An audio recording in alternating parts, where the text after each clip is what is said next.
Today we're going to talk about 4.6, the Battle of Saratoga and Valley Forge. So let's review some of the order of events. We talked about Washington placed cannons at Dorchester Heights to complete the siege of Boston. General Howe then had to basically surrender and leave. He then went to Long Island, New York. So Washington is going to retreat at the Battle of Long Island. He then is going to cross the Delaware River on Christmas Day night and wins the Battle of Trenton against the German Hessians. Cornwallis is then sent to Trenton to defeat Washington. A small skirmish happens late in the evening. The British see the U.S. campfires and plan to attack the next morning. However, Washington sneaks to Princeton at night to help win the Battle of Princeton. So in less than 10 days, George Washington is going to win the Battle of Trenton and the Battle of Princeton. Now, America wanted help. They wanted help from the French. They had been hoping that the French could help send things like money, weapons, and supplies, possibly soldiers, to help defeat the British. And they're going to, at one time, the Continental Congress sent Benjamin Franklin to Paris asking for those exact things. Now, they also wanted the French to declare war on Britain. But the French had just lost the French and Indian War versus the British. And so the French did send weapons to America, but they were cautious about joining the war because they were afraid the Patriots could not beat the British.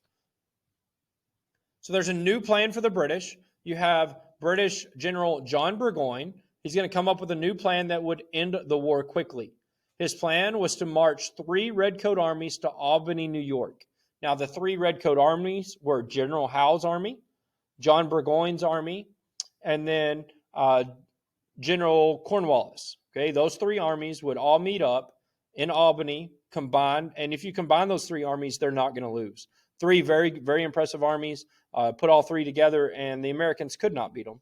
But the plan was to join them together in Albany, New York, and take control of the Hudson River and cut off the New England colonies from the other colonies. So basically, divide America in half was their plan. Divide and conquer.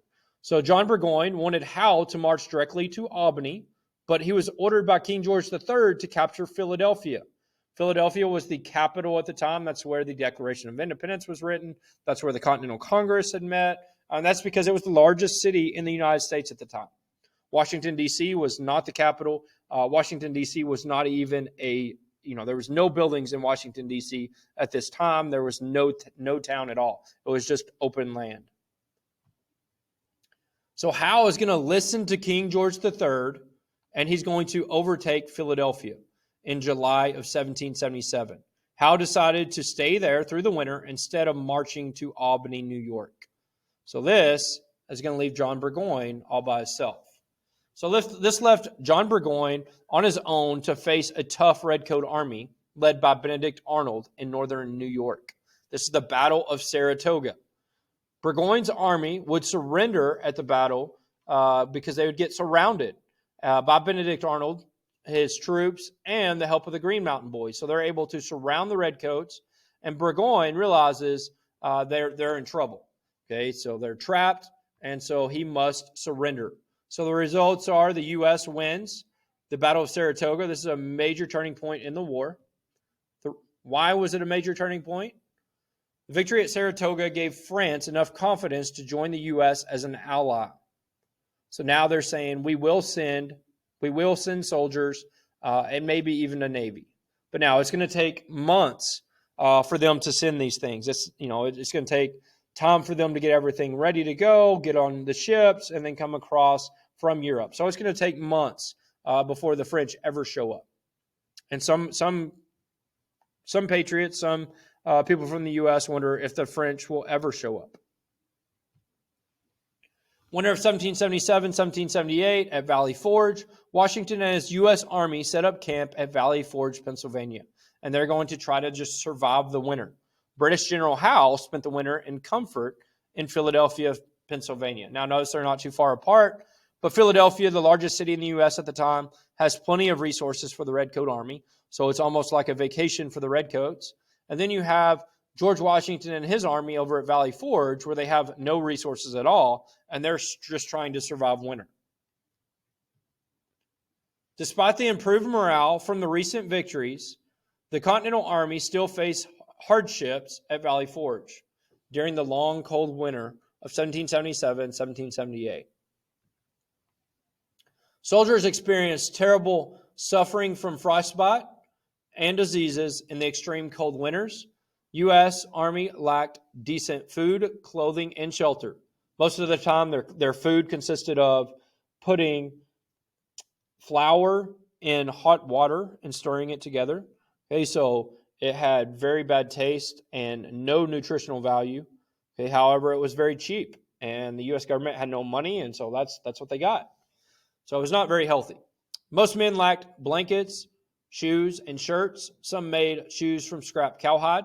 Because these soldiers had been marching for so long, a lot of their boots had torn apart. Martha Washington, the wife of George Washington, is going to go to Valley Forge also. She's going to help make clothes for the troops and care for the sick. Washington's greatest challenge at Valley Forge was keeping the army together. Some troops left without permission. Some resigned from the Continental Army. They basically said, I've had enough. I quit. I'm going home. Some of them return in the spring. Some of them do not. The winter at Valley Forge was the low point in the war. Food and supplies would eventually come from the citizens around the nation as they heard about the suffering. Some went to Valley Forge to even help out. In April, the springtime, the troops learned of the alliance with France. So this is going to raise the spirits of the troops. Now, the picture at the bottom here, this is George Washington on his white horse, and you can see this is at Valley Forge. They are basically training the troops. There are some soldiers here that do not have pants. They're wearing, it looks like, shorts, or their pants legs are torn off, and some of them are in barefoot. They don't have boots. So if you could only imagine how miserable that would be. Now we have Marquis de Lafayette, is a military general from France. And he's going to spend the winter at Valley Forge helping George Washington train troops. Okay, his big thing was to instill discipline in the troops. He was a commander of American troops and later helps Washington win at the siege of Yorktown. Another picture here of them training troops at Valley Forge. Money problems. The Continental Congress had no power to raise money through taxes.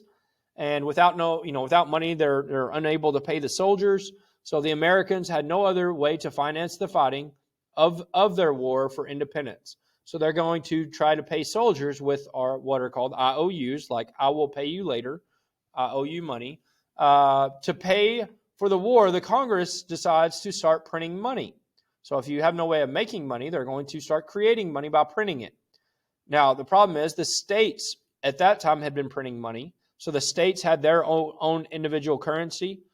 Each state had their own dollars.